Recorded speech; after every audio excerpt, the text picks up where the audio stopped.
Well, we say this every time, but the end of the year has creeped up on us so ever quickly. So who wouldn't want to reminisce and look back on what we faced in 2015? Throughout the year, the entire world was poised for World War III as tensions increased in the Middle East. America challenged Japan to a giant robot fight in what looks to be the most epic episode of Robot Wars ever. And most importantly, everyone freaked their dick out over the color of a fucking dress in shocking events that saw the collective IQ of the internet plummet for a week. Was it white and gold or blue and black? The question was so puzzling that scientists worldwide had to band together, working uniformly to calculate the exact amount of fucks that people couldn't give. British Prime Minister David Cameron was accused of having stuck his genitals in a pig's mouth during his university years. In an official statement, it was said that it was the most degrading thing I have ever done and it was a life mistake I'd rather forget about, stated the pig. And of course, those dastardly terrorists at ISIS continue to bring terror around the world in their most horrifying terrorist plot to date by claiming responsibility for Donald Trump's hair, who in surprising news was seen as one of the most promising presidential candidates of all time, just behind George W. Bush, this bald eagle, and a piece of turd.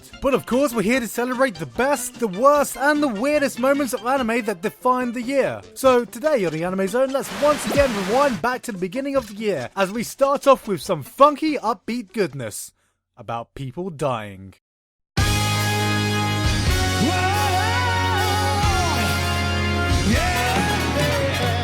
This year started off with an unequivocal bang with Madhouse's release of Death Parade, the show that managed to trick the entire anime community into falling into an existential crisis while they were busy putting their hands up to funk. The anime asks the question of how a person acts when pushed to their mental limits, and does this by forcing two characters to play a game against each other with their lives on the line. What the characters don't know is that they are actually in the afterlife, and their actions during this game will decide whether they are sent to either heaven or hell. It was an interesting premise that managed to explore all different directions of your moral compass without ever being too preachy, and is one of the few shows that allows you to reflect on your own life. Are you satisfied with it, or is there an undercurrent of dismay as you slowly realize the insignificance of your own existence, traveling towards an unavoidable death as you're trapped living the 9-to-5 grind with no escape? But who cares about that? Everybody, put your hands up! Combining this concept with an execution to match, solid writing, great visuals, and one of the most beautiful scenes to come out in the past few years, and you have one of the best animes to come out in the year, along with one of the best openings. Speaking of this opening, can we talk about Bradio? Let's talk about Bradio. I fucking love Bradio. Can we listen to Bradio? Let's listen to Bradio. Bradio. I just wanna fucking touch his hair. As far as the rest of the funky winter season, Studio Wit attempted their best Studio Trigger impression with The Rolling Girls, a show which is what would happen if you crossed Kill la Kill with the cast of Love Life set in a world coloured entirely by Skittles. Can't I Collection had a unique way of showing respect to old wartime battleships by representing them as scantily dressed cute lesbian girls, in a plotline that saw fleets of these old wartime machines combating alien creatures invading from the sea, which can mean only one thing. It sounds like a weird concept, but how could you not look at these marvels of naval engineering and not want to put your dick in it? It's so obvious, in fact, that the opening already knew what viewers would be doing after seeing the show.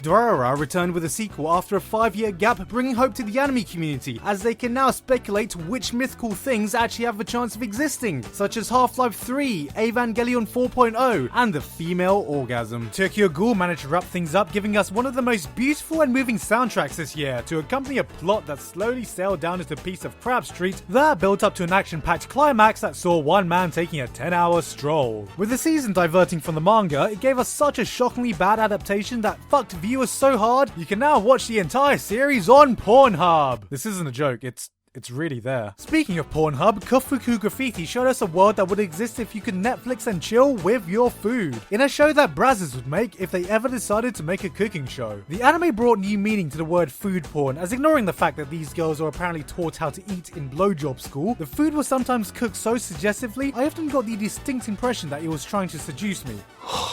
Stop teasing me, you dirty whore. Saikano gave a very interesting meta take on the harem comedy genre by taking a character written like an actual real person and inserting them in a cast full of character tropes. And of course, there was Aldnoah Zero Season 2, the train wreck I cannot talk about without spoiling the first season. So for those of you who haven't seen it, click this button right here.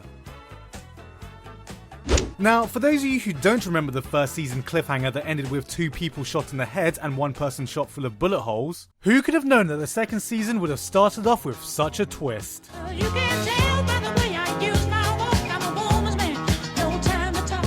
Yes, the dramatic season ending was immediately rendered obsolete by a season start that proved that people don't only die when they are killed, but apparently people don't die if they are shot in the fucking head, which set the standard for the series to just go downhill from there. Inaho became an unstoppable Terminator, owning everyone with his immeasurable swag, and Bad Luck Slane devolved from his innocent shell into full-blown cunt. With this, the show managed to jump the shark so high it could clear into interstellar orbit. Oh wait, higher than that. No, keep going. Wait, how long is this gonna go? Oh, okay, that makes sense. As the spring season started to bloom, everyone had to finally put their hands down and wait for the hot new shows to come out of the block. But who in the world knew that the hot new thing would come all packaged and wrapped up in neat blue ribbon?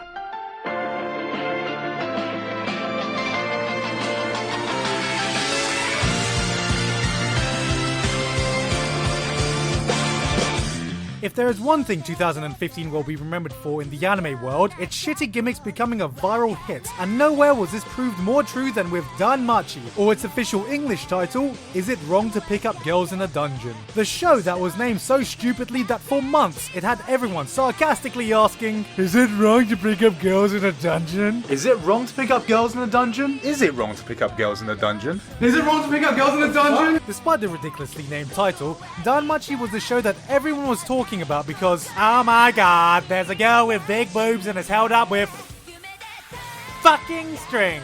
Sparking a phenomenon that saw Hestia sweep the entire anime community, showing that a show doesn't even need to be good as long as there's something for people to latch onto. Strip all that away and you basically have Sword Art Online again, with a fantasy story containing RPG elements, starring a main character growing at a ridiculously rapid rate due to his OP abilities, amassing an amalgamation of love interests like he's collecting fucking Yu-Gi-Oh cards. The only real surprising thing to come out of this show was the fact that it was a harem anime where nobody was having a war over who is best girl. Because we can all agree who is worst. In the rest of the spring season, Studio Statelight reunited the cast of Haruhi Suzumiya with the disappearance of not best girl. As a light-hearted spin-off to the original series, all it's really achieved was to remind us that Kyoto Animation will never give us a season 3 of Haruhi, unless maybe we keep reminding them once, twice, or perhaps 8 times?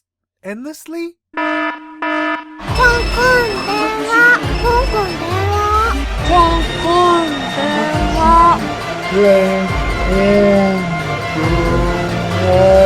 Kekai Sensen gave a very interesting take on modern-day New York that has socially integrated with aliens and superhumans in a setting that felt one part Bakano and one part Darker Than Black. The world itself felt so alive and vibrant it even garnered the attention of Donald Trump, who, in response, has suggested that we should move to ban all aliens from entering America in fears that they could one day pose a terrorist threat or take all our jobs. The world went through yet another apocalyptic transformation in Owari no Seraph, a story of war as humans uprise against their new oppressors that somehow resulted in Attack on Blue Exorcist with gay vampires, complete with an annoying main character who thinks he's the shit, but doesn't actually realise he's just shit. It was an important show as it proved that in a post-apocalyptic setting where 90% of the world population has been wiped out and vampires rule everything, the only thing that will ever survive untouched in anime is a fucking high school! Kyoto Animation returned with yet another band of cute, innocent girls in Hibike Euphonium, telling a story of a group of girls joining a music group and then going off and then playing music.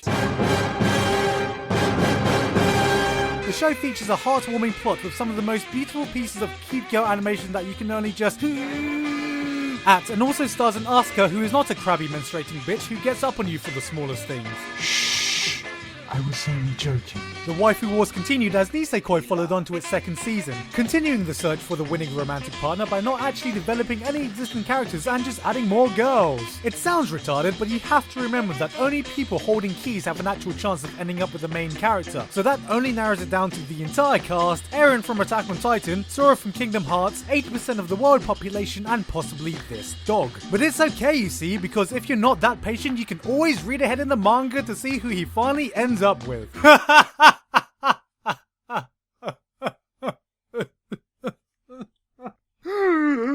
Why? plastic memories toyed with our hearts as it dealt with the morals of coping with terminally ill patients, giving us a handful of sorrowful moments that would always tug at your heartstrings that would be expected from a plot that had more cancer metaphors than a Bronze 5 game in League of Legends. This season, from the makers of People Die When They Are Killed, came the hit new remake. The Archer class is really made up of archers, and its sequel, Just Because You're Correct Doesn't Mean You're Right. Yes, Fate Stay Night Unlimited Boner Wanks continue towards its conclusion of poorly translated sayings in an adaptation that would inevitably leave visual novel fans something to complain about. The food porn train continued as Shokugeki no Soma perpetuated more scenes of girls discovering they could have sexual intercourse with their food. Unlike Kofuku Graffiti though, it managed to blend in food porn with exciting tournaments and imaginative recipes, resulting in a unique blend of weird fan service that featured the longest physically impossible boob bounce in recent memory, and an entertaining competitive cooking show that was only missing Gordon Ramsay shouting at people every 5 minutes to spice things up. I would have fired you fucking 16 years ago! You, and fucking you! Ori Monogatari gave a heartfelt story about how to date a girl who's permanently at perfect dick-sucking height for you. If your dick will even fit in her mouth. It was a genuinely funny and touching romance between two characters so innocently naive that entire story arcs can be dedicated to characters feeling guilty about having dirty, impure thoughts, like holding hands and cuddling. Yeah, I bet you want to call him by his first name too, you thirsty, dirty bitch. And finally, Studio Trigger managed to troll the entire anime world by teasing a new original epic following its success with Kill la Kill with Ninja Slayer from Animation. Presumably From Animation was put in huge sarcastic quotation marks as the entire show looked like it was animated using a combination of MS Paint, cardboard cutouts, and the tears of Studio Trigger fans. In response to all the accusations that the actual budget was wasted on hookers and blackjack, a representative from Studio Trigger had this to say.